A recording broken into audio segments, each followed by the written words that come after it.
Welcome to Starfleet Boy. Audience, please attend carefully. There are lots of spoilers for Star Trek in general.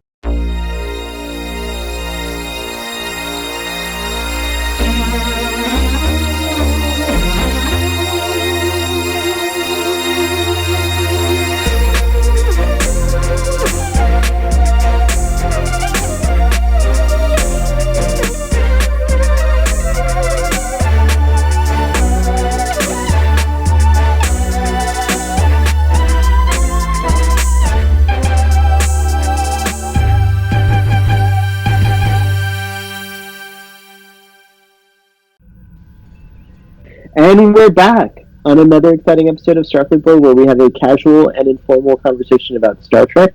Today we are focused on Star Trek The Next Generation. Yes. Okay. We are focused on Star Trek The Next Generation. Returning to our TNG final countdown, the final run towards the Are we running? I think it's more of a trot.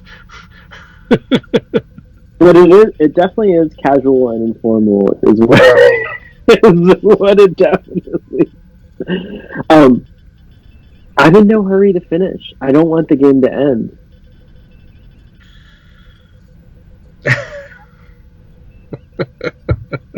And you know that's real. You know that's coming from the heart. Well, you've got this Picard show, so 2 more episodes of that.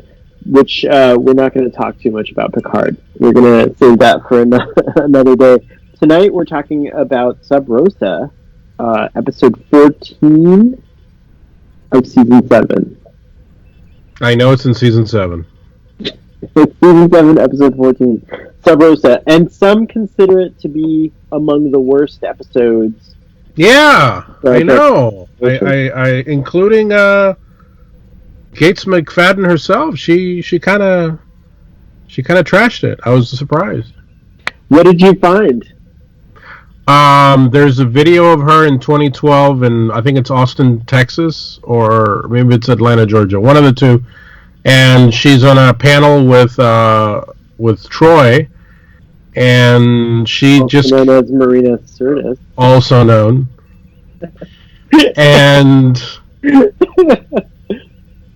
And she, she kind of trashes it. She didn't. It doesn't sound. She said. She said basically she falls in love with a lamp. She's a doctor, and she falls in love with a lamp, and all of the women in her family have fallen in love with this lamp. And I think she was being like ironic or facetious, perhaps. I think. Well, this is actually a legitimate. I require a cameo from Gates McFadden. I might have to order the answer to this question. Like, this might require a cameo. Yeah, you can't. You just can't make Gates McFadden appear like that. I might be able to do it. Yeah, no. You would have done it a long time ago if you had that ability. No, anyone can. You can too. She's available. Can I get through my point? Yes. You didn't think it was ironic because... Well, no. I don't think it's ironic. I think, and this is a good episode to talk about this topic, there is how people feel about the episode when it airs, and then there's feelings change over time, and I feel that because there's certainly quotes from her in which she appreciates the episode. She thinks it's very good, but they're closer to the time that it aired. You know, it's from way back when. But I feel that maybe over time, fan backlash to it, or negative reaction to the episode has tempered her reaction, her own opinions of it, and now she just kind of falls in line with what everybody else is saying, or maybe she's rethought it. I mean, I don't know, but I know definitely the panel in 2012, she doesn't seem to be very appreciative of the episode. But at the time, everybody seemed to be not everybody, most everybody seemed to be seem to think very well of it, including the director, who's Jonathan Frakes. That's right. I was going to say that. Yeah. What? Is Ronan in there? Are you going to call up Ronan? I won't hear you disparage this episode anymore, Doctor. I haven't disparaged it. I won't hear it. I won't hear it. You won't say anything wrong about this episode. Oh. Whoa! Save that for. What's happening to me? Save that for Drunk Space Nine, please. This is a family show. You were uncomfortable. It's a family show. You were uncomfortable, as was I. I was illustrating a point, Doctor. You're right. You're right about opinions changing over time. I mean, like, we all have license to do that, right? But that's interesting. I didn't know that she wasn't happy with that. I'd love to know the specific things that she doesn't like about it. But I can tell you I enjoyed this episode, but maybe not for a reason that, like, is critically valid. Well, you know, I okay, let's just get down to it. It's not the greatest episode of Star Trek. I'll give it that. However, to earn the moniker of the worst episode of Star Trek Next Generation, I think is a little too much. I've seen a lot worse. There are episodes that I would much rather not watch than this one. I mean, I hadn't seen this episode probably in whatever 20 years or more than 20 years. I remember how long it's been since the original run, and I have to admit I probably enjoyed it a little, you know, back then, because I love Gates McFadden and watching her in you know, all her Scottish glory there, you know, with her dresses and everything. Simulate autoerotic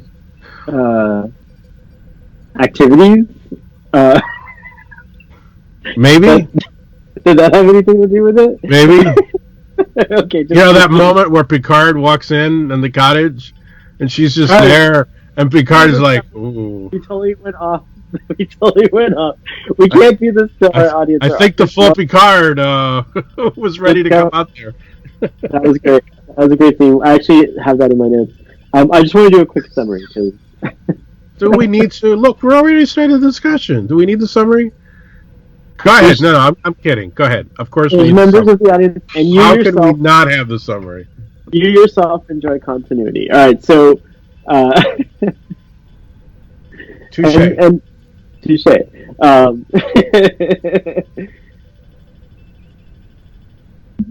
We find out Dr. Crusher's grandmother, who raised her, died, and that the Enterprise makes a pit stop on its journey to allow Dr. Crusher to bury her Nana, who she loved very much.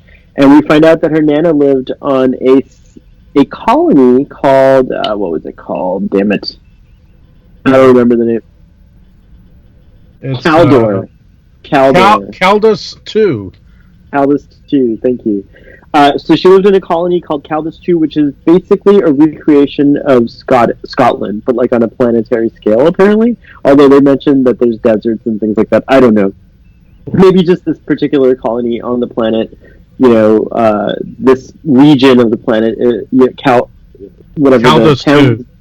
Caldus 2 is the planet, but I think the town had a name, and I can't remember what it was. But we'll just call it Space Scotland, right? Because that's okay. Space Scotland. Space Scotland. We should do a whole episode in a Scottish accent. We can't. We have terrible Scottish accents, and all of our Scottish fans, which we do have, by the way. We have Scottish accent. We just got a Scottish subscriber, and he's got his own YouTube channel. And he talks a lot about different things in life and stuff. You can go check out there. That's the worst Scottish accent. I loved it. I loved your Scottish accent. It was lovely. We find out that this town was fashioned after all the Highlander. Scotland. He basically. So we have. By the way, can you look up Ned, the name of the actor who played Ned? Because I want to talk about him, and I know you'll know his filmography better than I will. But anyways, Michael Keenan. thank you. There's cornerstones from every like major town in Scotland, like Edinburgh, Glasgow, Aberdeen, and then there's this interesting character. The governor is actually not human. He's I forget what his species is, but he actually chose to come here because when he was a boy, his family took him to Scotland, and he thought this whole episode's like a giant tourist like kind of commercial for Scotland until it gets scary. But even then, some people like the thrills. So as Ronan can give those thrills. Anyways, where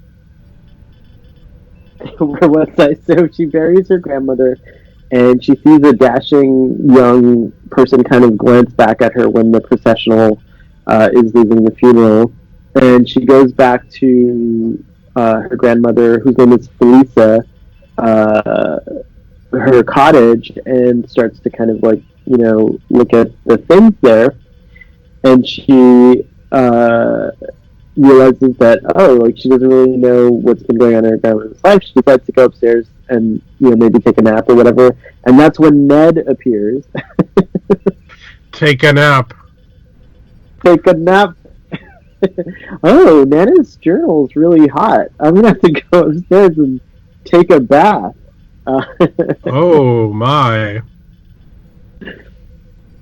The power of Ronan. And I definitely want to talk about how we responded to this in high school, because I remember very well some of our discussions in high school about this episode, because they were a lot more entertaining than the episode was for me back then, and I changed my mind, because back then I was fairly, like, much nerdier, not fairly, like, a lot nerdier than I appear to be now, but that person is still here. Maybe I appear very nerdy, I don't know. But anyways, I was not interested in all the young, in the closet, slightly gay, nerdy guy, and then you get an episode where the hottest episode and the weirdest episode of Star Trek TNG for heterosexual males, and I'm just like, oh, okay. Not interested. But anyways, I remember our lady friends were very interested in this episode. There was, as far as I know, there was only one. Pinpoint anyone. We can't do that to that person. We got to refer to our lady friends and give a generalization. There was only one. We don't have permission. No, we don't. We don't have to say her name, but I'm just saying there was only one person. I'm going to reveal what some of our lady friends said about this episode, and I don't want to pinpoint it to one specific person. So I'm just all right, whatever. Sure. For the sake of argument, they were our lady friends. This is ridiculous, but go ahead. All right. She goes upstairs. That's when Ned comes in, and he's like furious. He's looking for this candle that she had seen, that she knew about. It's been in the Howard family for 800 years, and he's taking the candle. He's about to he snuffs it out, or he's about to snuff it out, and she encounters him, and she's like, "What the hell are you doing? Who the hell are you?" And they get into an altercation, and he's like, "Beverly Crusher, you're as stupid as you." Hello, your grandma, that's for sure. You stupid woman. He actually says "you woman" or something like that. I forget what he says. It's very condescending, but it's appropriate for the character. Although I don't know that a Scotsman from 800 years ago would be around on a future space colony. That part I don't understand. Was Ned also an 800-year-old ghost? No, I would like to think Godpers and and a traditional beret and no, I feel that as I told you, I recently went to the Renaissance Festival, and the people at the Renaissance Festival were in character, and if you tried to, the way they would engage you, they looked at me because Emma was obviously dressed in full garb, but I was dressed in jeans and a jacket, and they're like, "Oh my lord, you're a bit underdressed, so we've got some pants you could wear over here," and so they were completely in character. So I just assumed everybody on this planet is you know I don't mind.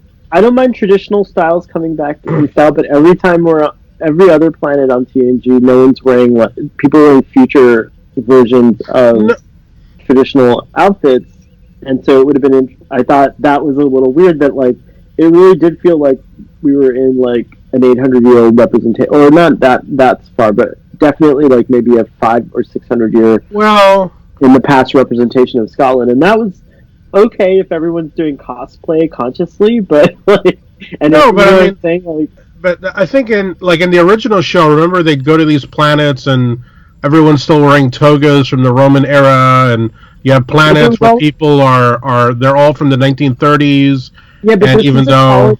This is so I a think college. it's evoking that.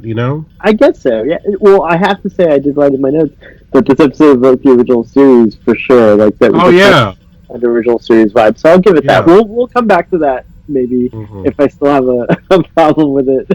But anyways, she basically tells him to you know leave her alone, and she's startled by him. His approach is very aggressive, and so then I think after that comes the scene. What was it? Where she's back on the Enterprise. Yes, she comes back to the Enterprise. So, meanwhile, Picard and the governor are having an exchange, and the governor is wondering if there's any way that the Enterprise could assist in repairing some of the old systems that they use on the planet to control things like to control the weather, basically, which is really cool. And Picard says, "You know what? I think we could use a shore leave event. I'm really enjoying the fresh air and the idyllic atmosphere of this planet. And so, yes, we'll do that for you." So we cut back to the Enterprise. We have the governor and Data and Geordi hashing out a plan to fix some of these aging systems. And then we have a nice scene. This is a very nice, by the way, just as I'm going to interrupt myself and say that I really enjoyed all the Picard Crusher chemistry in this. I thought the saving grace of this episode years later, now that I have this like more adult understanding of love, is that you do see some touching character development moments between Picard and Beverly, which set up the possibility of them, being married and then later divorced and all good things. So I liked all of that. But anyways, Jean-Luc and Beverly are walking through the corridors. He's walking her back to her quarters after they beam back up from the planet, and she reveals that she's been reading her grandmother's journals, and that she found out that she has a 34-year-old lover named Ronan, and Jean-Luc is just like taken aback by her, but he's very intrigued as anyone naturally would be. And when he sees her to her quarters after the doors close, this is a great moment, which I can only attribute as a kudos to Jonathan Frakes, is that Picard kind of turns to the camera, not like Ferris Bueller style, but just like kind of like very subtly, and just like raises his eyebrows. Yeah, to himself. Yeah. Yeah, to himself. He's talking to himself, but it's also a moment for us, for the audience. Yeah. So he's like 30s. Oh, no wonder she doesn't pick up on my advances. She's interested in all the young men on the ship. No, I'm just kidding. That's not what he was thinking at all. But we go from that to the first assault from Ronan, the anaphasic creature, ghost. The ghost, we'll call him for now. And so Dr. Crusher's sleeping, and she has her sleeve kind of get pulled back, and then she's awoken, and we hear Beverly.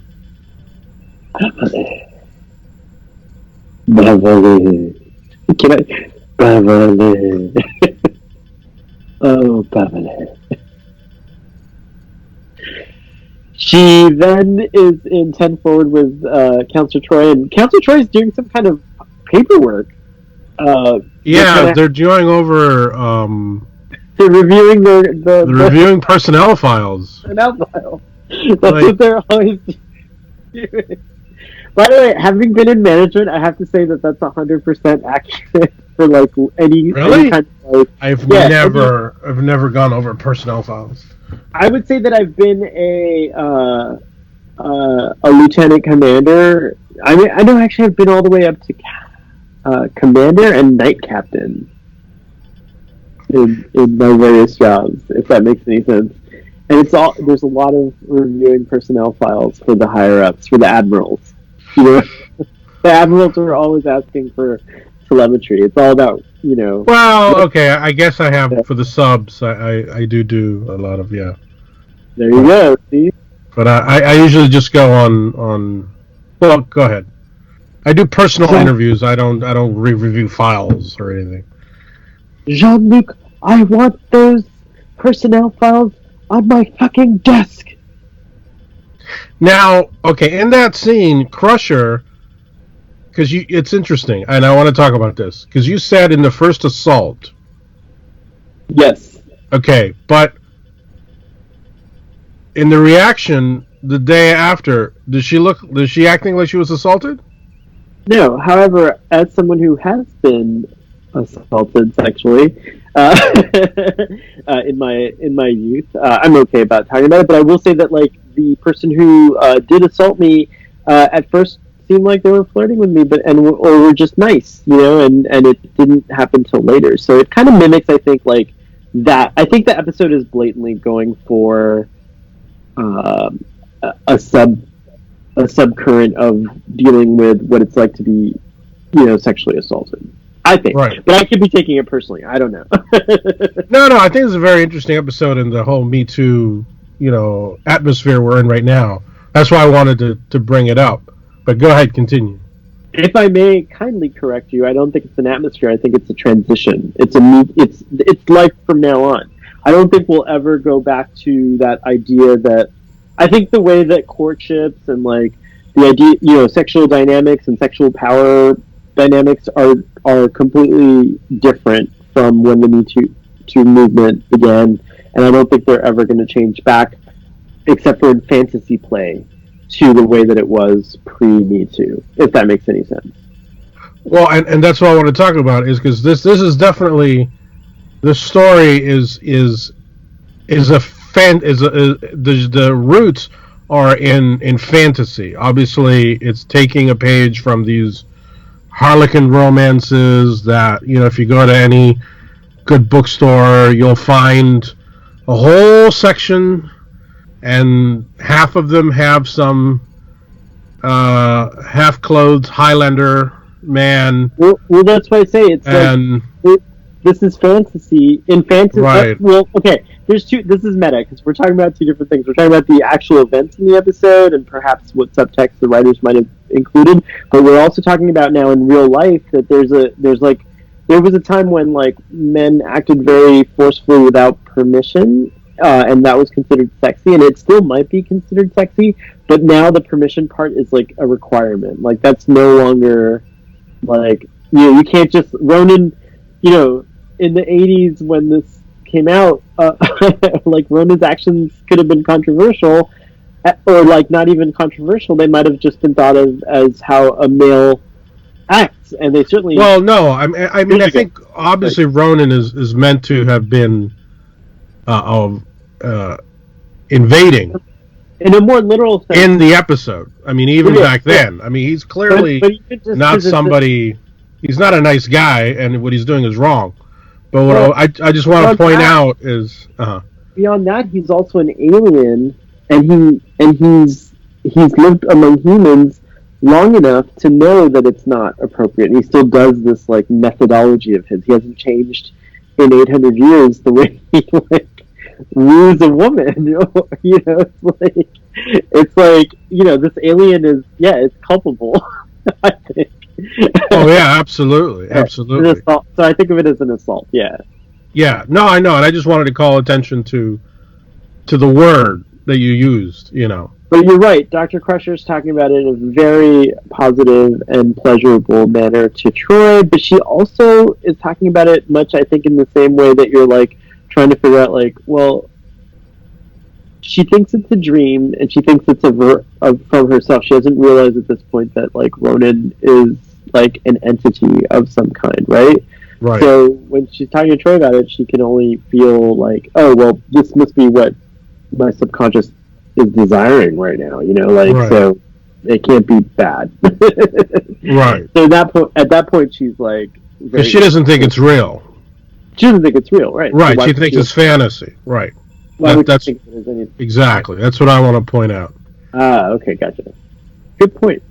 But Troy's completely hot and bothered by the descriptions, and Beverly, could have gotten more description. She says that she was reading a particularly erotic chapter of her grandmother's diary, and that's probably what led to it. She's trying to figure out an explanation to the weird kind of, like, hyper-sexualized moment that she had in her dream.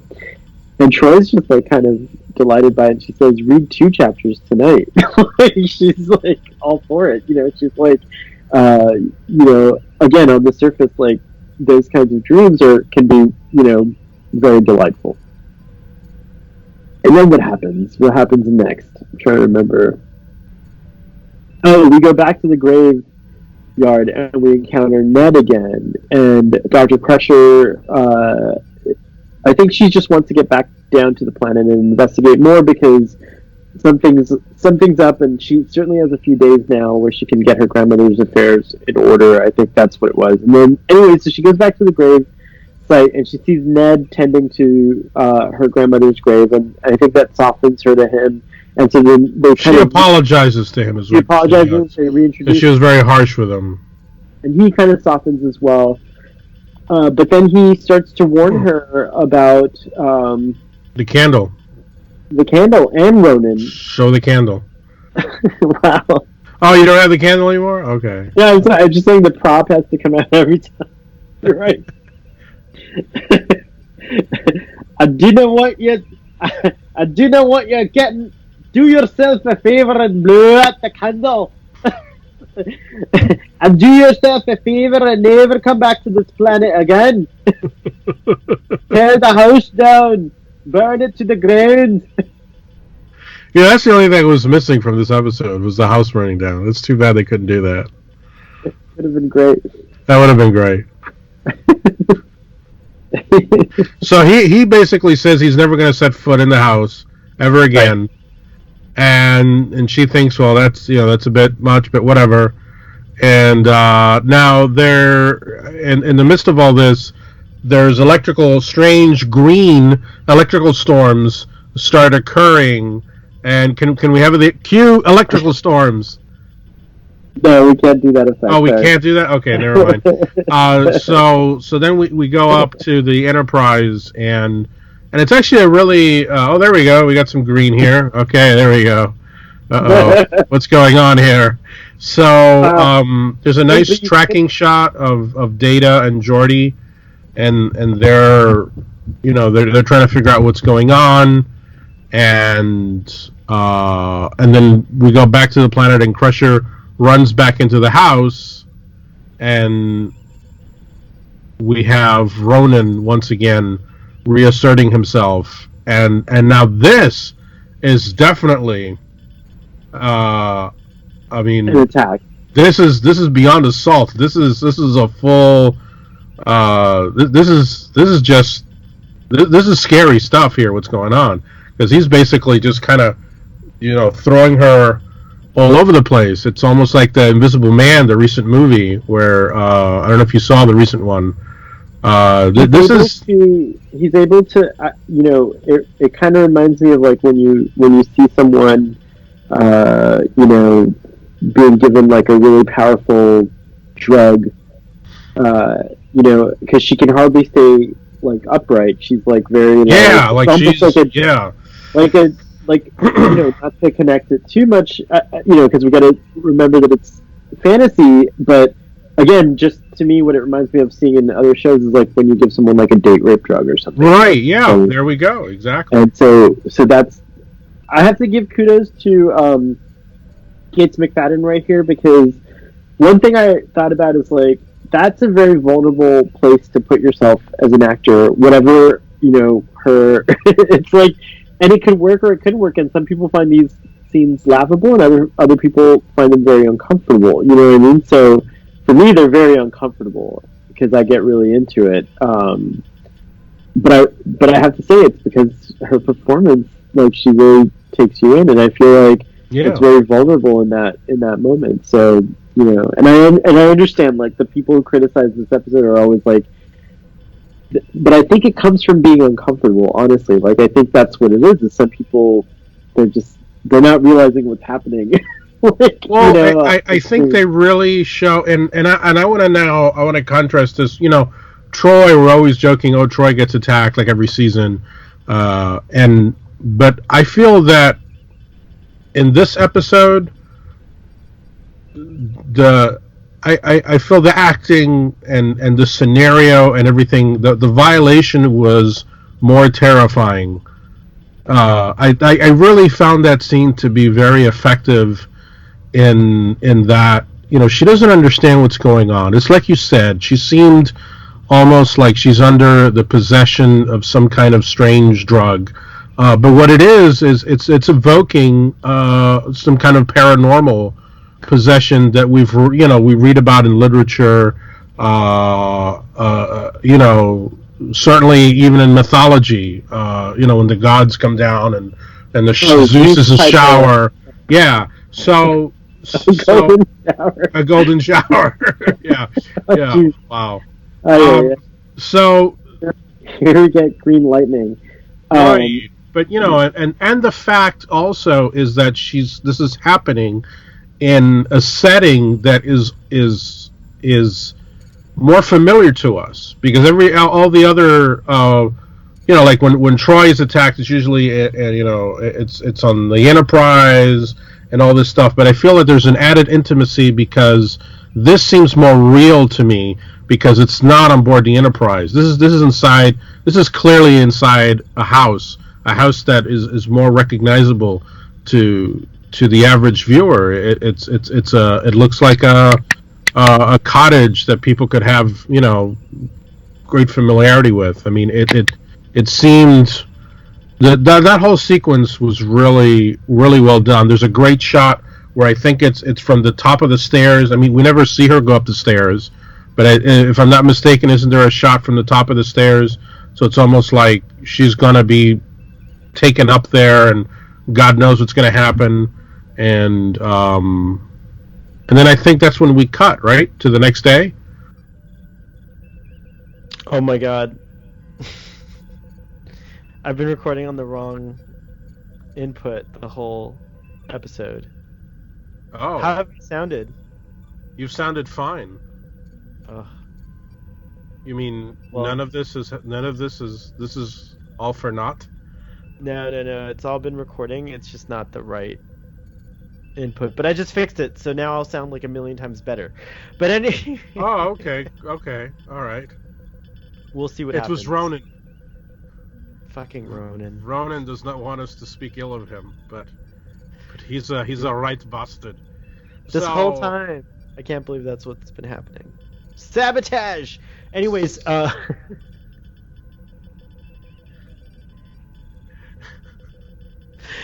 Gates, McFadden, if you're watching this episode, we apologize for the lack of professionalism. We're all over the place. I blame Ronan and that damn candle. She's in isolation, just like the rest of us right now, and she might actually be like, "Oh, look, Starfleet 4 released. It's finally doing some Rosa. What do they think? Let me see what he's saying." And it's just she tuned out 30 minutes ago. 5 minutes into it, she's like, "Deuces, bye, bye, Felisa, bye, Felisa, Howard." All right, so getting back. No, I think that's the, I think we have to get back to like the context of the episode, and I think it's true what you're saying. And we also have to remember, which is weirder, like, is that like she is kind of getting possessed, because we don't understand the full nature of the what is it? The anaphasic energy being that Ronan actually is, but he could the effect of him bonding with her could also have the same physical effects on her as a drug would, and maybe that's how he subdues his. What is he, is he a symbiote? Is he a parasite? That's up to. We don't know. Right? We end up not really learning much. I mean, she makes some quick, very fast assertions at the end of the episode as she's about to destroy him. I think there's because I mean the whole point, apparently the roots of this episode is that they were trying to explain paranormal activity in Star Trek, and this is how they were gonna come to. This is what they were trying to do. It feels like at the time it was.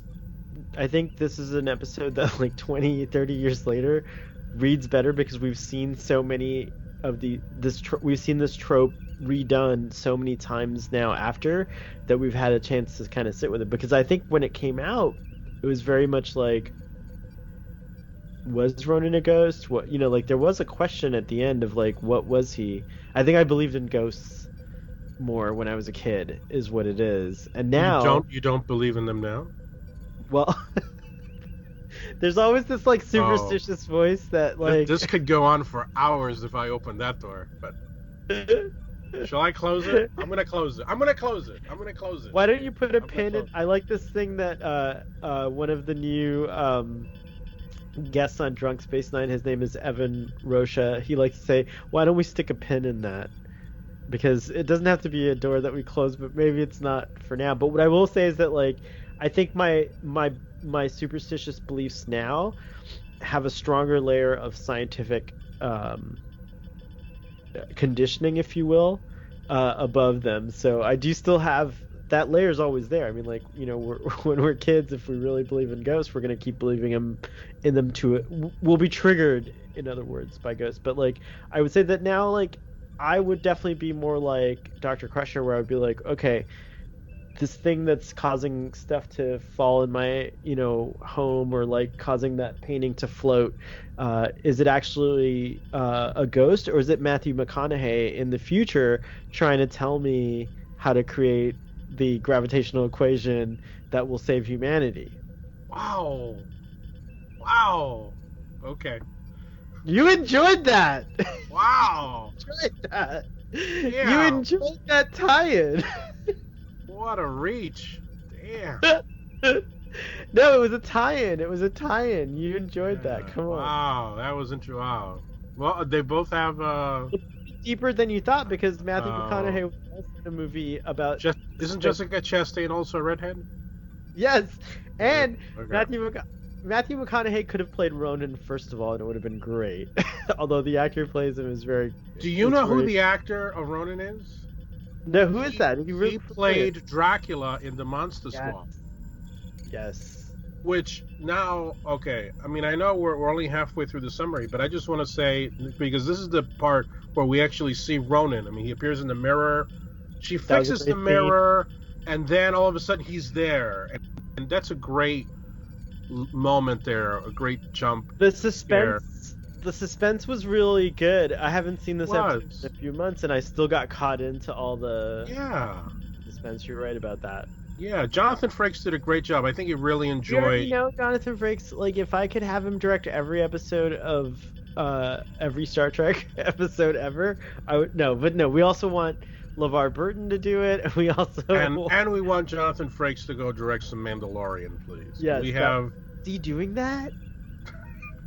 No. Oh, I don't know. I'm just saying it would be nice. Oh, yeah, we definitely some nice cross... Really cool. But okay. By the way, we're gonna take another quick pause on the summary to point out that The Rise of Skywalker is out on digital. And now we're gonna go right back to Sub Rosa. So Sub Rosa. So after the scene where he reveals himself, but I think you actually skipped ahead, because she has all that happen to her. No. She sees him in the mirror, and then you're right. That's right. But he doesn't reveal himself. She only sees him in the mirror. That's later that she reveals herself. You're right. Right. So after that scene, actually, now the next scene is interesting because she's in her quarters. And Troy's on her way to go work out, and she comes to stop in and check on her. And doesn't it remind you of Dana in Ghostbusters? Are you the gatekeeper? Like, she's kind of like in that mode, like, you know. And, and Troy is like, what is going on with you? Like, what? Troy is confused at this point. He's like, what's going on? She feels something is weird there.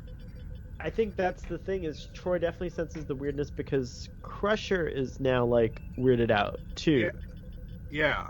Something that happened to her that she can't explain. It was and possibly doesn't even remember 100%. 100%. Because she's terrified, and then we cut, and she's no longer acting like someone who was attacked, which I think makes all of this so much more terrifying. Because there's almost a level of amnesia or there's that, you know. But I think Gates McFadden plays it in a way that, like, now I can't remember how I reacted to it the first time because I didn't react to it, you know, as well as this time. But I thought she played it in a way that, like, made you believe that she herself was starting to question what's going on a little bit, starting to see that you know, there's something afoul, if you will, you know. Right.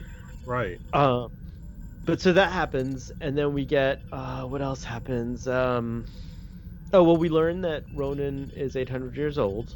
He claims to be a ghost. That he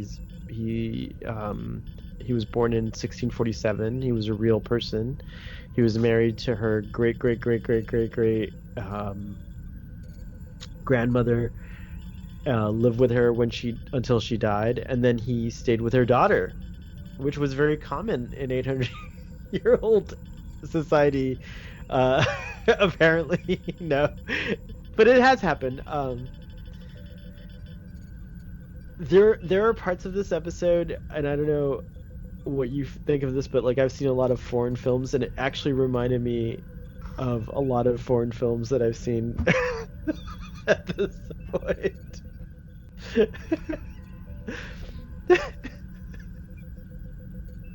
maybe the ghost of Canterville. I don't know. But anyways, apparently he then possessed all these women throughout time, and so she's kind of, like, parsing all that information, and you know, with her grandmother's diary. And in the meantime, there's fog on the ship, which is a little mystery. I love that part. And hold on, sorry, people are on. The phone rang. Sorry about that. Audience. My gosh! Is it Gates McFadden calling in? Oh my gosh! Stop talking about this episode. It's so horrible. But anyways, so they realize that it's feedback from we forgot to mention that the weather's starting to go bad, and the Enterprise decides to do kind of like an energy transfer, and so they realize that the fog on the ship is a result of feedback from the energy transfer. And then Ronan somehow rides that beam. Ride the wave, baby. Hey, woohoo! And the feature of energy, but that's kind of the clue. Those are the kind of the clues that later help for Dr. Crusher to figure it out at the end. But anyways, Ronan.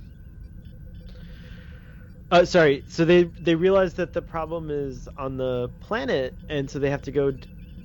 They can't disconnect the energy transfer, and so they realize the problem's on the planet, so they have to beam down to investigate. Well, Ned is trying to. Yeah, but they beam down and they find him tampering with the stuff, and it looks like he gets electrocuted by the equipment. In reality, it was Ronan. And so then Dr. Crusher has to beam down to investigate and lend her, expertise to what the cause of death was. And so she kind of does her job, and she's really nervous, and she says, can we take the body up to the Enterprise to have it examined, and then hands it off to Dr. Solar. Oh, Dr. Solar, that's right. Yeah. That's right. And we do see her, but not in this episode. We have seen Dr. Solar before. But we never see her again, other than the one. I have to tell you, it's kind of like on Discovery does that, which is cool, but we actually do get to see the other Doctor. So anyways, so Crusher returns. The discussions, we have to sometimes talk about it. You gotta. So Crusher returns to her room. It's what's presented. Anyway, so she then races off to the cottage. Her room. No, she goes to her room. Remember? Not after Ned's death. I'm sure. Yeah, I'm sure. I just watched. So when does she run back to her room? We skipped that part, but you're talking about. Oh, we did?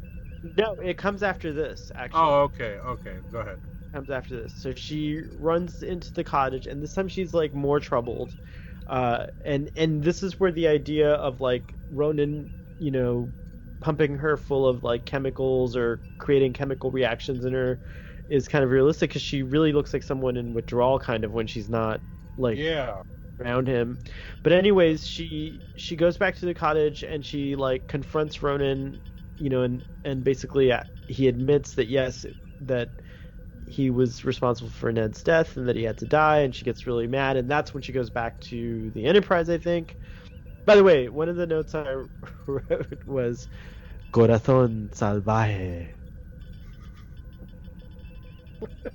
Because this is where it starts to get like a telenovela kind of, in my opinion. It gets really intense from here on, and then like Corazón Salvaje in space. They get really physical too, like Ronan kind of like appears to her among. Oh, we skipped the flowers too.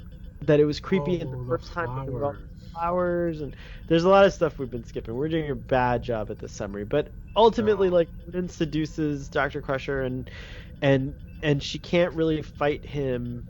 It's very hard for her to fight him, and so after he kind of like reduces his like whatever effect on her and makes her go into this withdrawal, she realizes the pain that comes when Ronan is not with her.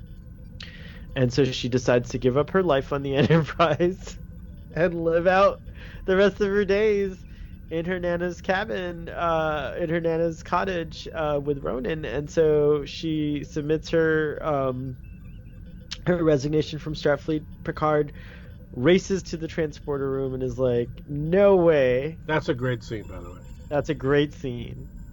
And I love how she's like, I've submitted, she's just like energized, and he won't do it. Like she has to do it. Like she has to finally say, like, what are you gonna do? Kidnap me? And then he has to be like, okay, let her go. But he's like super perturbed now. He's like, okay, something, this grandmother's lover, this whole, because she says I'm gonna stay with Ronan, my grandmother's friend, and so like, like she admits that much.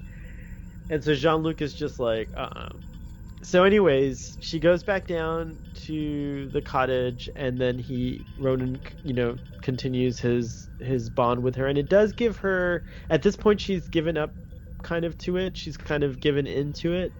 And it starts to give her pleasure. When she releases herself to Ronan completely, he doesn't harm her anymore. And he only gives her pleasure. And so that's when she's having her scene in her nightie, and then Jean-Luc walks in, and he's basically like, I knocked several times and no one answered, so I thought I'd come in and see if everything was okay. And she is like, get the F out of my house. If this was Picard, she'd be like, get the fuck out of my house, Jean-Luc. And she'd push him just like she did.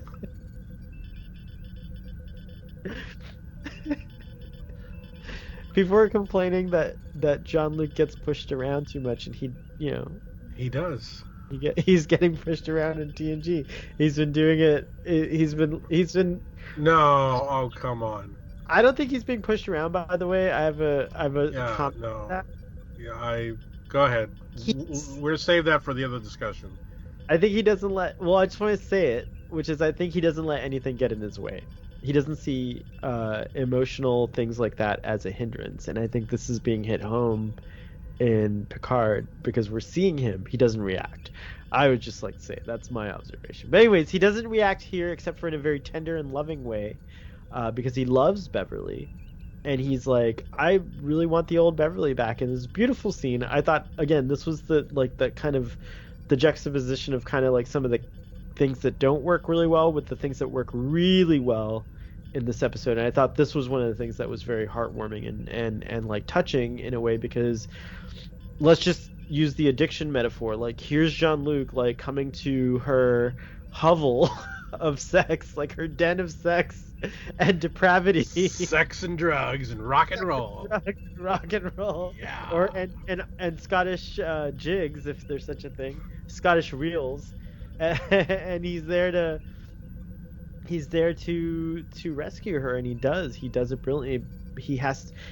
So finally it comes to a head, and he won't leave, and that's when Ronan shows up, and he's like, reveals himself to Picard, and he's now manifest, which surprises Beverly, and that kind of like again plays into her mind tricks a little bit. It tricks her even more, because she's like, wait, I thought this was a ghost. How is it that Jean-Luc can see him? And so she's starting to like be confused. Maybe she's like, well, maybe Ronan's real. Like maybe he's not, like maybe our love has created him, brought him back from the dead. Who knows? Whatever she's thinking, she's confused. And Jean-Luc basically won't back down, and he even starts to reveal some of the kinks in Roman's armor or the flaws in his story. And he's even like, I think you should call the governor, and I don't think he would recognize you. I don't think anyone in this village would. And he just basically calls Ronan out, and that's when Ronan attacks him, and that's when Beverly's like,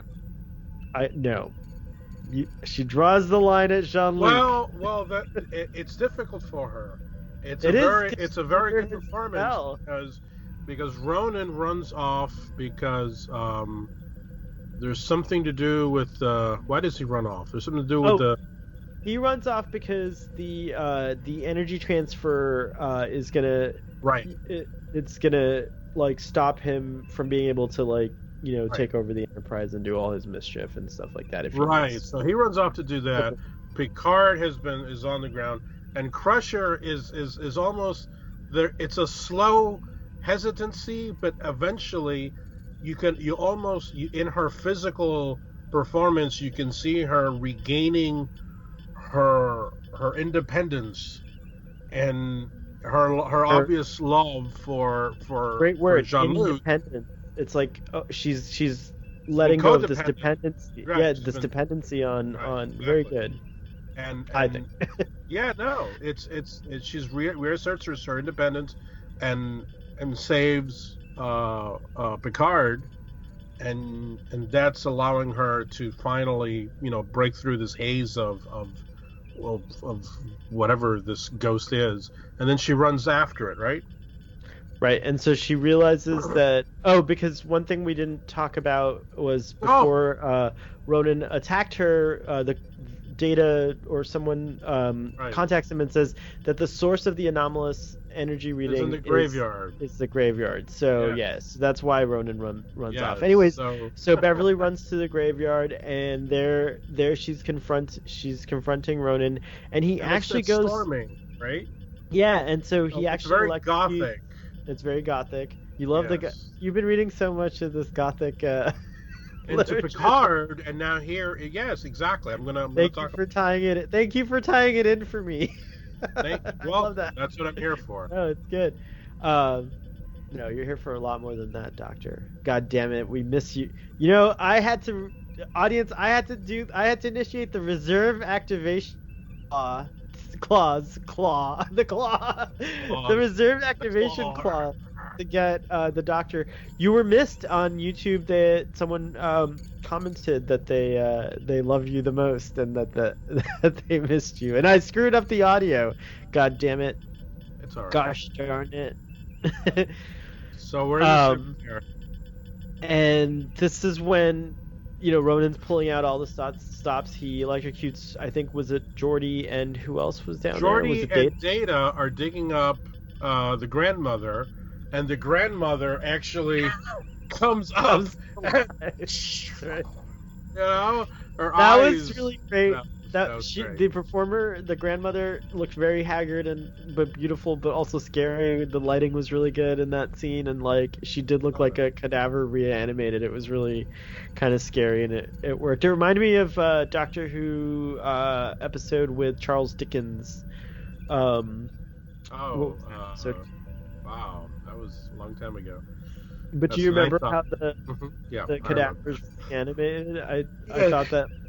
I wonder now if the production designers of that kind of were referencing this a little bit because they had a similar vibe. But anyways, it's just Ronan and she's like, leave her alone. She screams a great scream. Right, because he's animating her dead grandmother's cadaver.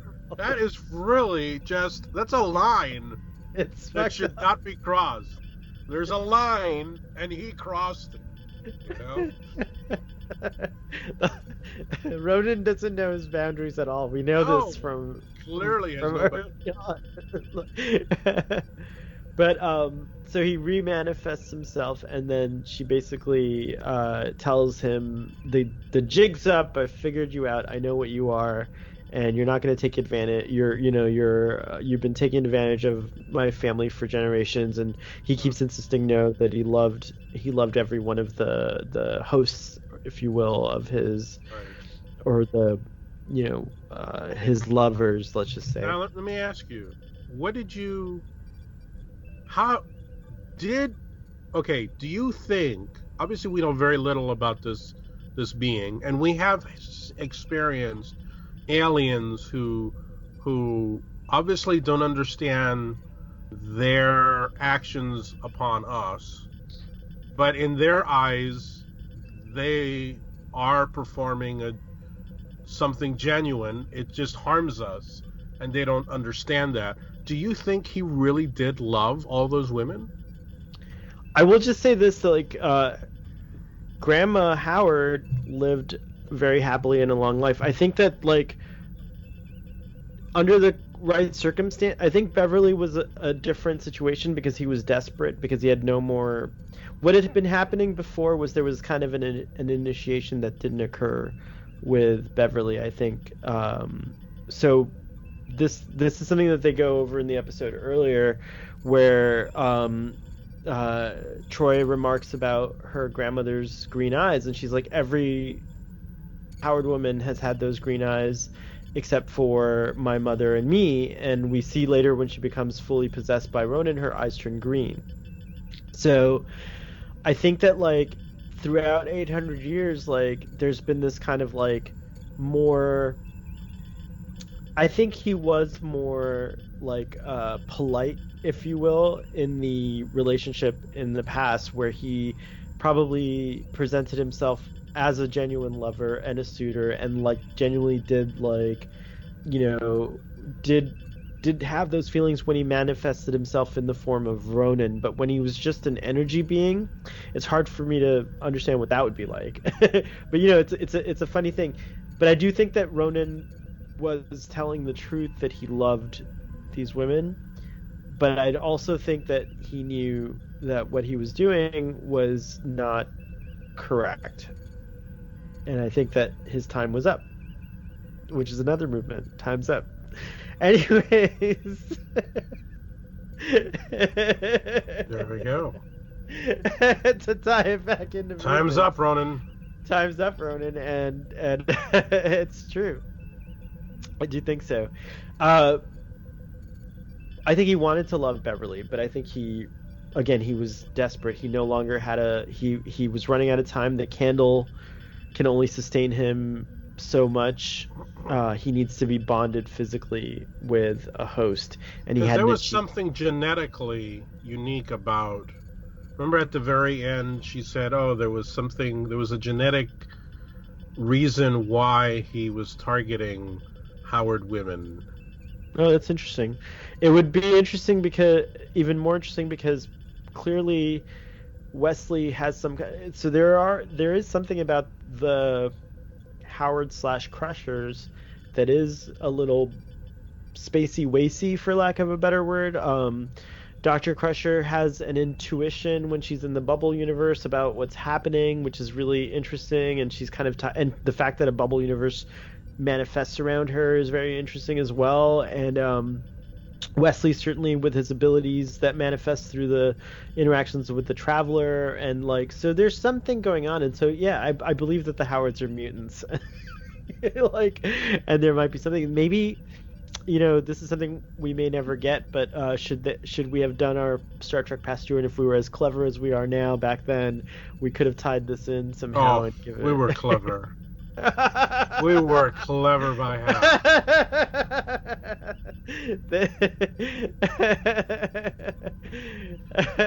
So Ronan at the end. We were younger. We were. That's true. So he leaps at her, and she grabs the phaser, well, first and then she destroys. Doesn't she destroy the candle first? She destroys the candle. Yes. And then he leaps at her, and then she destroys him. It's a great special. It's a great effect. It's a great effect. Well, go ahead. Wrap up the. And then that's it. Bob's your uncle. Everything is right as rain after that. The systems are repaired. We figured out what it was. She realizes he's an anaphasic being. She like kind of can rationalize everything that has been going on, and she like realizes that this thing's been taking advantage or has been with her family. She does have that nice moment at the end where she's kind of like decompressing with Deanna, and Deanna's like treating her properly as someone who's just survived a traumatic experience would, and she says she's really sad though in a way, because I think she admits basically that she really did think that Ronan brought joy from what she's read in her grandmother's diaries, that he brought her great pleasure, joy, and happiness in her later years. So who's she to judge this based on their interaction? So that's kind of, I guess, the like moment that you were talking about earlier, like, did he truly love, or whatnot? And then that's it. I think that's how the episode ends. Yeah, I think Ronan, and not just because the actor played Dracula in the Monster Squad, I think Ronan reminds me family tradition. Sorry, that's what the word she uses. She's like, yeah. That's where I was coming up with that idea. Is she calls it she's like, Ronan was like a family tradition. Like, they all had their own husbands, but they also had Ronan. All of the Howard women, except for her mother and she, because obviously they were having children not with Ronan.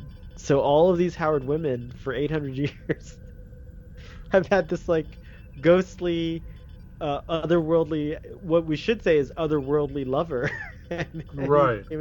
Well, we don't know. We don't know enough. We don't know how physical Ronan manifested himself with the others. We don't know if maybe Ronan stayed as sort of in a dream kind of state with the others. It's unclear because now Ned. And now I'm going to return to Ned, because Ned refers to the candle, and he refers to...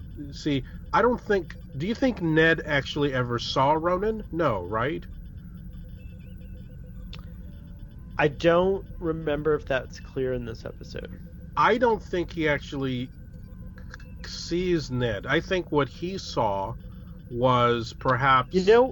He may have seen the green apparition. He may have, because Picard obviously saw something. Right. But by the same token, I feel that we're left to assume that, because you said, that all the Howard women have had this whatever side thing going on, but they've obviously been married to the people and all this stuff. I think perhaps what would happen is that this apparition would appear to them at a moment. He would sort of manifest himself, not from the beginning, but at a moment in their lives where perhaps the husband's, maybe the husband's passed away, or the husband's gone away or something. It's always... if his story's true, then his first if he once was corporeal and not I don't think he ever was. I don't think he was ever. Yeah, you're right. Right.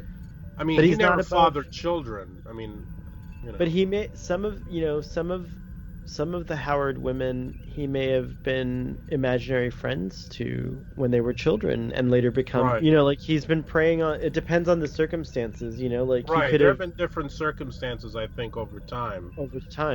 Yeah, and of course there's always the proximity to the candle, which was weird because there's a lot that is unexplained in this, but I'm okay with it because this is obviously meant to be a gothic story. Now, I mentioned earlier, the Harlequin romances. There's a number of people that say, "Oh, this is kind of a romantic story," and which is interesting because I don't see it as. I mean, it's romantic only to the extent that maybe Dracula is romantic, which is that you have that flirtation with darkness, but Dracula is at the end of the day out to destroy you. I mean, you are giving into darkness if you give into Dracula, and I think the Ronin to me evoked something of Dracula, of something that perhaps was very tempting and interesting, but then once he shows his true form and his true nature, which I think is the scene in the cottage when he's attacking her and all that, that's where you suddenly realize Dracula doesn't love me. Ronin doesn't really love me. Ronin is a succubus. Ronin is something that is feeding on these Howard women. So I don't feel Ronin actually loves them, even on any level. I think it's all crap. I think he's just saying that to maybe some last ditch effort to earn some sympathy from her. But I really do see Ronin as kind of like a Dracula type character, and I think Dracula is evil ultimately. Although Dracula I know evokes some the vampire redemption. Image. Well, I mean, not redemption, but I know the the idea of the vampire is something that is obviously romantic to some people, and can be done. Anne Rice certainly, I think, gets a big award for romanticizing vampires. But even before then, I think there were a lot of way before then, yeah. There were... But it's interesting now that the time that this came out, some people thought that they were actually trying to evoke Anne Rice, but they were actually, they were trying to go for Wuthering Heights and Turn of the Screw and all that, the classic Gothic literature. And I just want to say one of the best things about the episode, I think, is the set, the production design. I think the whole production just seemed above bar. I mean, you really, even though you knew you were on a set, the set looked beautiful. Right. And you really appreciated, especially the cemetery scene, the cemetery set, which was 2 levels, which of course allows for, it allows you the illusion of the rolling hills of Scotland, and the cottage was a great set as well, and the lighting and everything. It really felt like something. It felt like a Gothic chiller, I really appreciated that, and I think Frakes directed it really well. I think Gates McFadden was great, like you said. Patrick Stewart was great. I think that on Memory Alpha, I read that it was also meant to be they tried to pull in all the kind of Gothic references they could, so I think that was intentional. And I think it worked great. Gothic horror, if you will, I guess. and then when the fog comes into the Enterprise, I thought that was a great touch. Actually, I was kind of hoping that the fog would have stayed on the Enterprise the whole episode. I think that would have been great. Just watching the bridge in fog. I wish they maybe would have played with the lighting a little bit. Maybe the lighting was having trouble, so you would have had lighting issues on the bridge and fog. I think that would have been fabulous, but I guess that would have been too much. But I really enjoyed that. I think this is an episode that thought out of the box. I know that Dr. Crusher episodes typically are my favorites, not just because of Gates McFadden, but I think they seem to always give her these really interesting mysteries to solve. And this is kind of a bizarre mystery. Episode, yeah. Not only that, but the one with the Ferengi. She always has like little mysteries. She's kind of like she's a crime-solving doctor in space. She's what's that show I'm trying to remember with Dick Van Dyke? It's like Diagnosis Murder. Diagnosis Murder. It's Diagnosis Murder in space. I love it. I want that. I want that. So I really appreciated it. And now, having said that, I can see where people would totally not get into this episode. It's atypical. What is it though? We just went through like how we love the directing, we love the acting, so like if we were trying to be are we being objective or are we being subjective here? I'm gonna go to the book. All right. The companion. Is there a technical reception, like how it was received? By, of course, the great Larry Nemecek, whom you have had the honor of speaking to, but I have not. I was not included in that. Because someone's makes it very difficult to be available. If I had known, heaven and earth would have been moved. A day now off. Now that I know that, though, think about that. Now that I know that, you wouldn't even I am the guy who brought Larry Nemecek to the show, sir, with my companion. But okay. All right. It's his companion, technically, I think. Well, I own a copy. A copy, yes, you do. I do too. But mine stops at season 5. No, mine is complete, sir. I know, but it tells you that I had the book way back when it stopped at season 5. I'm just letting you know that I have a copy of the book that stopped at season 5. I've had it a long time too, just so you know.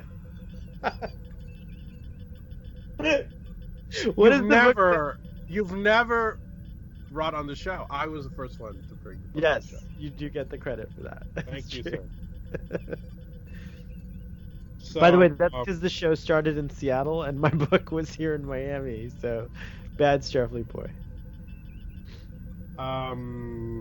This is called, actress Gates McFadden called it a highlight of her own season. Well, it's her episode. I mean, that makes sense. Right. It's like like her episode. She really, and I think that like, I'm gonna say that where the episode probably falls apart objectively is that it's hard to get through the. I think not having another performer to play off of makes people uncomfortable, or it can come across as laughable to some people, and I think that's the only reason this episode gets laughed at, is because it is weird to see Beverly. Do you think it would have been better if the actor Ronan had just appeared and then? Yeah, I think also just, I don't know if Gates McFadden feels this way, but I think she would have had a scene partner, which would have changed the dynamic. Because, okay, so if you just turn off the audio and you just watch it, it looks silly when you see. I think that's where kind of, I think that's why it works so well for me. No, I like it. I'm saying I'm saying the only reason I can see, both of us haven't found really any critiques about this. We both like it and we both love the performances. I'm saying if I had to like come up with a reason as to why people think it's one of the worst episodes of Star Trek, that's the only thing I can think of is that people. Well, no, I mean, grandmother waking up and shooting Geordi and Data. That's really ridiculous. That's patently absurd. It looks. I mean, I go for it because it's taking enough points away from everything else. Do you think no? I mean, it earns points for me. I love that scene. That's what I'm saying. It is hilarious. It's just so they didn't know their audience. I think that's probably is like the Star Trek team. This was for a limited audience. This is an episode that was not designed to appeal to everyone. Well, it did not appeal to Brennan Braga. Brennan Braga noted that the show was not a favorite, and what he called hardcore fans, but defended it as simply stretching the Trek envelope. And then this is Brennan Braga. This is a quote. I've come to notice that whenever you infuse a show with sexual themes, some of these fans seem to short circuit. Now you were saying earlier, you kind of alluded to that. You said when you first watched it and you were younger, I was you were like, "What the hell is? I'm not watching Star Trek for this." Right. ¿Qué es esto? Exactly. So I enjoyed at the time of its premiere. I enjoyed the conversations we had about it. Can you please illuminate me? What was the conversations that we were having that were? I just remember What did I think of it? Did I like it or did I not like it? I remember you liking to tease us, not me specifically, but the few women that were present. You were kind of like teasing about the character Ronan. And then they were like, no, like those women were like, the women were like, oh, no, there's Ronan's so many sexy. women. Oh my god. Yeah, they were like, Ronan is sexy AF. Ronan is sexy AF, and in fact, some of those women may have named a cat after the character. No, I don't know about that, but I just remember. What I remember is there was a lot of joking around the kind of sexual stuff that was presented in the episode because I think you guys were older than I was, the rest of you guys, and maybe maybe a little more advanced. So I don't remember exactly what you guys were talking about, but I do remember some sexual innuendo. I do remember like talk about there might have been another party present that talked about. This wouldn't have been in our lunch bunch, but like just in my own like classmates who also watched TNG. I remember like guys being like, "Wow, like, oh my gosh, like that felt like a Red Shoe Diaries or something like that." Red Shoe Diaries. Yeah, so it felt like very like it didn't feel like Star Trek because of that at the time. I thought it was like, oh yeah, this is definitely like just a way to show how sexy Dr. Crusher is, which she is. I realize now, but at the time I was not. Like I said, I was like kind of in the closet, not interested in women. Like I wouldn't have found it sexy. Wait, we're abandoning the book. I have a few things from the digital version of the book. Oh, please go ahead. Okay. By all means. The gravestones in the graveyard bore the names of various movie characters, including McFly, Vape. And those are the only ones that reference it, but there might be other ones, so we have to watch it and see if we can catch it on screen. Property master Alan Sims was surprised during the filming of this episode when the actress chosen to play Felisa Howard turned out to be Ellen Arbatini Dow, his college drama teacher from 1972. Isn't that something? The effects supervisor David Stipes recalled the challenge really was to get the ghost. I thought everyone was really courageous in tackling this story, but if we didn't make that work, the whole story wouldn't sell. How to do purposeful, borderline erotic ephemerals to look like it's caressing and hugging Beverly without looking ridiculous or lewd. So that was something they were conscious of when they were actually making it, and I think they pull it off. I think that, like, again, to Gates McFadden's credit, she like sells it. Yeah, I mean, it's supposed to be. I mean, I think we have to judge it by what it set out to do, which it set out to be kind of a gothic romance / ghost story. And on that level, I think I mostly got it right. I think it also works. I think Gates McFadden sells it.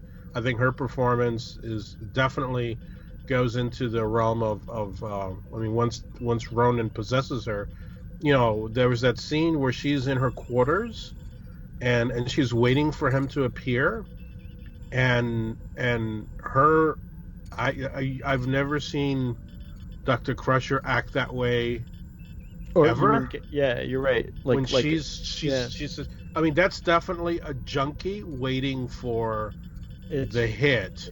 The hit, yeah. And it's I think it's supposed to. I mean, maybe some people find it comical, but I think it's supposed to make I thought it was really good. It's supposed to make you uncomfortable. You're like, why is she acting like this? This is really, really bizarre, and it's because she's addicted to the this sexual bond that she has with this creature.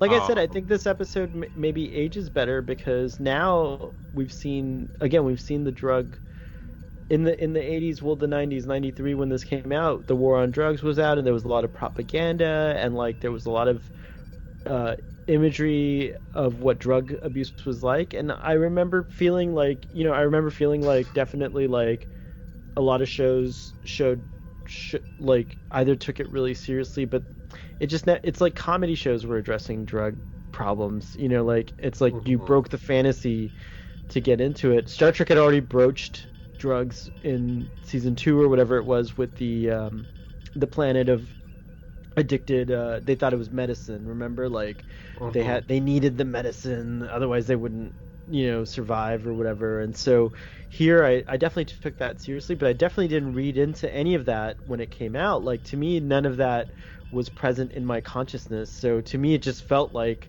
yeah, this is only like sexual and like kind of weird and funny, so I think like again, I think that's maybe like when you're first reacting to it. I also have to say that, like, I forgot to mention this, but I was reminded in reading about the continuity that, like, we do get a reference to, I knew this and I remembered it while watching, that we actually do get a reference to Felicia Howard Arsenal of Freedom, which is another, isn't that another Crusher Picard Crusher moment. And she talks about and Picard, and the roots and stuff like that, and then I thought about that too, and I thought, like, if this episode were being presented, if Star Trek: The Next Generation was a modern show and not a show from the 90s following the episodic formula, then perhaps we would have had, and also following the kind of available production methods today, I think it would have been neat if what would happen is, like, what could have happened, a different approach altogether, is that, like, we could have gotten flashbacks through her bonding with Ronan of, like, the Howard women of ages ago leading up to her grandmother. And so you could have had a series of, like, that could have been what compelled her in a different way, like, was learning about her family through this bonding.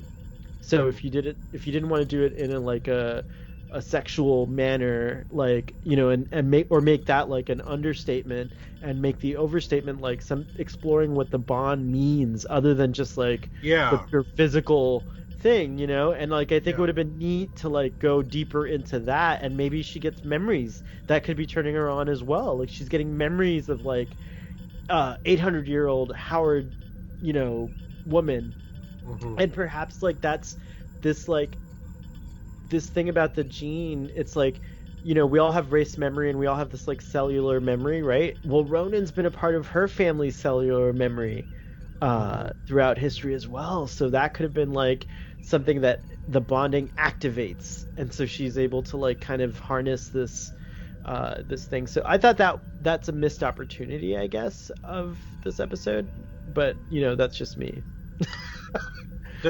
The episode also, oddly enough, reminds me of an NPR story that I listened to some months back, when Crusher reading about her grandmother, and how there's obviously some erotic elements to this journal that are alluded to, and there's an NPR story where this guy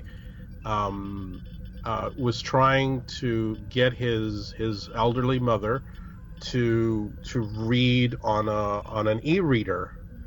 And she was refusing till finally she gave in for some because she started having vision problems. He said, look, the e-reader will allow you to change the fonts. And so he gave it to her, and I think she had it for about 6 months, and then she passed away. And he now when people pass away, they have a digital footprint. Oh, yeah, it's true. And he's able to explore it. So her Kindle collection, was, bequeathed to him, and he saw what she was reading, and she was reading tons of smut. I mean, it was just, he said it was like thousands he called and it thousands. Smut. Well, no, I mean, yeah, basically it's what it is. I mean, it's thousands and thousands of really, really erotic stories of different genres and stuff. And he decided to read one a month to kind of understand, because he said this was not at all what he thought his mother was reading. And did he have an appreciation for the smut, quote unquote, afterwards, or did he still not understand? Some of the stuff was a little. Well, I don't know. For him to, I'm obviously being a straight man trying to understand. Like, my mom was into this, but I definitely went down that rabbit hole as a young adult. And mainly Anne Rice kind of led me down that rabbit hole. But I have to admit that I have explored what you call smut, but I call it erotica.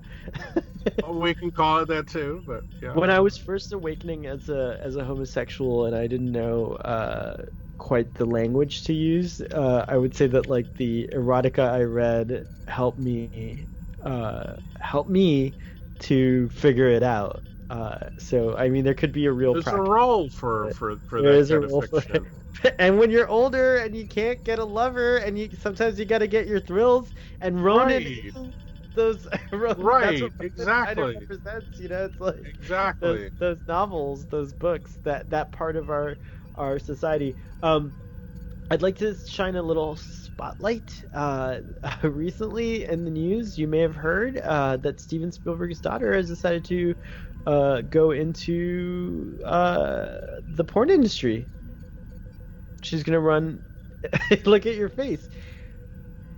I'm kind of excited about it because over the years, I've worked in production, I've done websites, I've done like a lot of assistance on productions. I'm not going in that direction. I've never worked on a porn set, but I have lots of friends in the industry, and I even have a friend who went off and became, it was very lucrative, and he became an actor, a performer. So I'm aware of the industry, and I've been very disheartened over the years of the insider perspective or the things that I hear about the industry. It's kind of borderline in many ways, and sometimes it crosses the line into exploitation, and there's a lot of there's kind of, and this is not something that like I'm enlightening anyone to. I think anyone who knows or looks at the news has seen like these kinds of stories come out, but her going into it kind of excites me because I've always thought like if I didn't really love all the things that I do, that would be an industry that I would like to revolutionize and like kind of bring more of an ethical an ethical kind of like mindset to it, if you will, and like kind of go deep and oh god, this is falling apart really fast here, Doctor, as it tends to do. But I would just like to say that like I think that's the next kind of paradigm that needs to change, and I'm excited that Steven Spielberg's daughter is involved, just because I can't help but imagine that the daughter of Steven Spielberg would have an enlightened sensibility about these things. But who knows? I don't know how to follow that, really. I mean, you packed a lot in there, man. Yeah, how did this episode lead to that? So, well, I want to end this by asking, because we're reaching the 2-hour mark. We have I think we're going to give. I mean, I think on other shows, Sub Rosa would be getting a 1 or a -9 or something, and I think we're both heading towards something higher than a 1. I don't want to speak for you just yet, but I know I'm going to give it higher than a 1 or a 2. Move this way. Your face is only half. Oh, I'm sorry. Okay. Okay, there you go. So, I just want to bring to the table, what is it? Because I know Sean is going to roast us till the end of time, I'm sure. I don't know. Maybe he likes this episode. I don't think so. But what is it? Again, finally, what is it about this episode that you think gives it such a unpacks a terrible themes. It unpacks themes that some people just can't address. And so rather than look at those themes, I think it's easier to just dismiss this episode. And that's what I'm sticking to on that one. So I think it's misunderstood. You think this is a misunderstood episode that is ripe for a reevaluation? I think, especially in light of current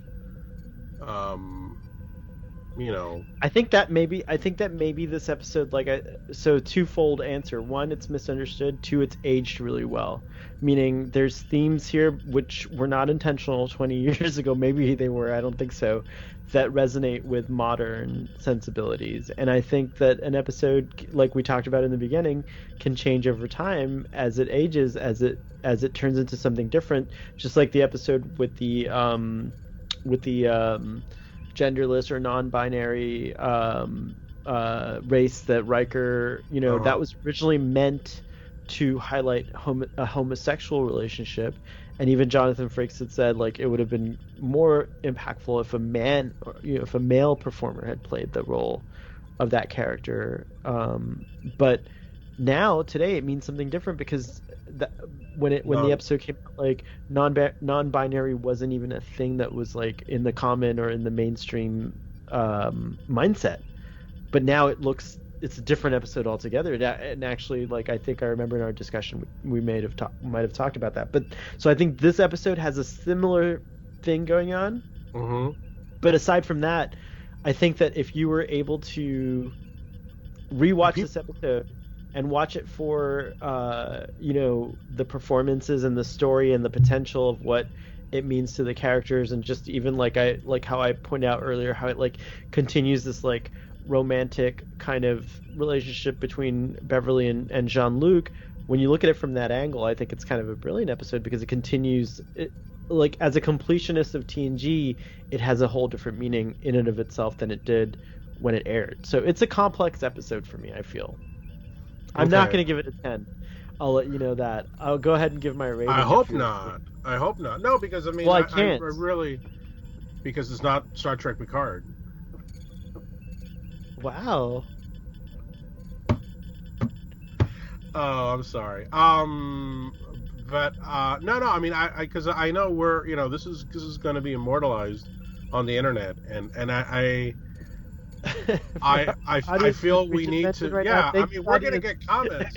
We're gonna get people saying, "You guys." Are we gonna get comments? This might not even get a single comment. No, we are gonna get comments. This episode is reviled. People really hate this episode.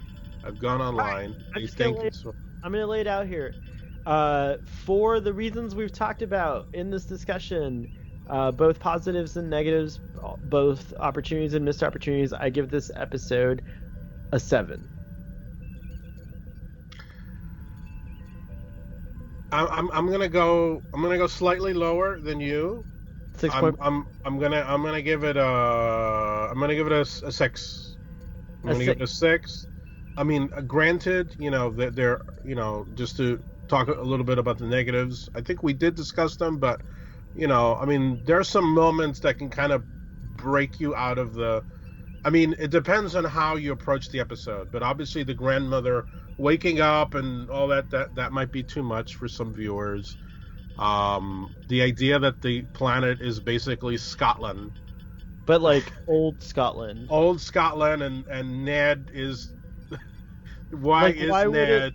It seems like there's no. It seems like it's not.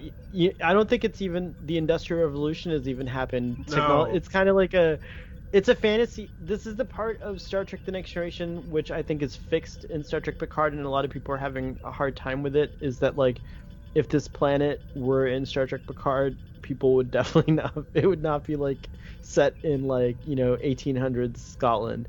It would be set in a Scotland that was more edgy and modern. Well, we don't know that. Maybe there are people who want to live as people did. You're right about that. No, you're right about that. Life. Yeah. The Baku are an example of a species or a race or people, we'll call them, who actually have technology, who actually can go to the stars, who actually have achieved warp drive, but they choose not to use them. So yeah, you're actually, I have to give you that. And it's also been seen on Star Trek too. The Utopian Society, they had isolated themselves, and they were a colony too. I was just saying that, like, to me it just seems like it just seems out of place that a Federation colony that's not that old, that's not as old as this Scotland, would be so endeared to that Scotland. And even the governor says, when I was a boy I went to Scotland. What, in the past? You think Scotland's gonna still, I mean, there will be castles, like castles will survive, and like I get that, right? But Glasgow doesn't look like a village. Like it's like the cities that he named, the cities that he names were towns in like the time period depicted in this episode, but they're cities in the time period that this takes place. And he says there's a cornerstone from each of those cities, and I'm like, but like from what era? Like, did you time warp with Kirk and company? Was there a side mission to go back and get these cornerstones from like 1800s Glasgow, like for this village? It's just that's where it I guess I might be going too deep, but that's where it falls apart. It took me out. No, there are things in this episode that do fall apart, and let's just face it, you and I, we love Highlander, we love Scotland, love it. We have love Scotland. we Highlander, right? But so that kind of massages us into this very. If it was like, any other episode, if it weren't Gates McFadden's awesome performance, I honestly would have probably given it a 5, because that's how much it took me out. I mean, she really So she really brings it. Like, you can kind of forget all these like fantastical. We're talking about, this is a complaint about Star Trek Picard that was recently kind of aired, which is like, it's become fantasy rather than science fiction. And I look at this episode and I'm thinking, no, this is fantasy. Like, this episode is when you've gone too far into the fantasy realm, in my opinion. Star Trek Picard hasn't done that yet. Like, everything in Star Trek Picard is very like technologically believable within its time, in my opinion. Oh, I mean, this was clearly meant to be an atypical episode, and I respect any show that tries to go beyond the confines of what it usually does. Interesting. I do. I mean, good. It doesn't. I mean, Doctor Who is one that sometimes they have comedies, sometimes they do historical, sometimes they do this. Over its 50-year history, and Star Trek has done the same thing. I mean, Star Trek, going back to the original series, had episodes that you're like, what is going on here? And I think they tried to do a gothic ghost story in Scotland. It works on a very meta level, and it works, and that's why I say the audience is very limited for it. Yeah, because I think we can say that. I think that's awesome. Okay. So 6.5.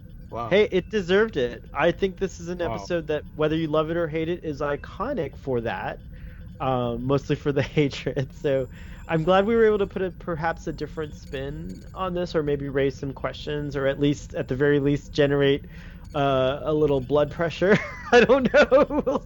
We'll find out. I'm curious to see what the reaction will be, because audience, I think, if you made it this far, as usual, please let us know what you think. Like, comment, I got the doctor back for you. I have to find out who that person was and then tag them in this video. We got the doctor back. I know that it's getting late and we do have to go. I have to work tomorrow, even though I'm confined to my home. And also have to wake up really early for Jean-Luc, the penultimate episode of Star Trek Picard. Doctor, I know you're not caught up with Picard, but I don't know when I'll get you on again because you've been kind of reluctant to talk about Star Trek. Well, Picard. no, I'm going to be off work for a month, so believe it or not. Yeah. Will you talk about Picard though? Because you've been staying away. You've been kind of. Well, no, I liked. Well, we can save that for another discussion. But I liked the one with Riker. I just want a pulse check on the series so far. Yeah. Can you give it in a number, a pulse check, like a number? Where is the series sitting for you so far? Like if I know your score will change at the very end. The only episode so far that I will revisit in any way is the one with Riker and Troy. Nepenthe, because I think that to me is like relics in Next Generation. That's going to be I think you said it was a fixed point in time. That's going to be where I will always, from now on, when I want to revisit Riker and Troy at the end, I want to say goodbye to them there. It's no longer Nemesis. It's now Nepenthe. Wow, I like that. And possibly Picard as well. But you haven't seen episode 8. I saw the opening with the Sisterhood of Karn, and I kind of just stopped. I really had it. Right away, it just. I'm like. You had to stop. I had to stop. I had to. You know what? I'm not ready for this yet. I'm not. Was it the rock hitting herself with the rocks or a phase? I mean, I'm like, are they watching the Event Horizon, the unrated cut? Is that what they're doing? I mean, what the hell? That's the joke I made. I made that joke. I didn't make it online, I don't think, but that's the joke I made in my head. It was true. Well, I heard it and I made it. Okay. To kind of go even deeper in a meta way, consider this when you do finally get back to it. I'll watch it tonight. Okay, I just can't. It might be the Sub Rosa of Picard, only because there's some really awesome moments that I think you'll find also very uplifting, but not enough. Probably masturbation. Is that what you're saying? I don't know. It's called autoerotic stimulation on Starfleet Boy. I don't know why you're comparing that episode to Sub Rosa. I don't understand. I was just trying to do what I always do, which is sometimes I go too far. Anyways. Okay. Doctor, thank you for coming on the show. Just a quick, also another note to our audience, because we are in the time of COVID-19, and I just hope that everyone is following the protocols that are being set forth by the World Health Organization and also many of our governments, and that, if you're going through a hard time, I hope this is making you a little happier, and if you're bored, I hope this is giving you something to be a little interested about. And if you're feeling isolated, reach out to us. We do have extra time now, so on Twitter you can reach out to me at Starfleet Boy. I'll forward all your emails or comments to the doctor. He's very private, but you can. I don't even know what your Twitter handle is. You don't exist. I don't have one. Yes, you do. There's someone out there. There's some way to get a hold of you if you need to. I know it, but I don't know if the audience knows it.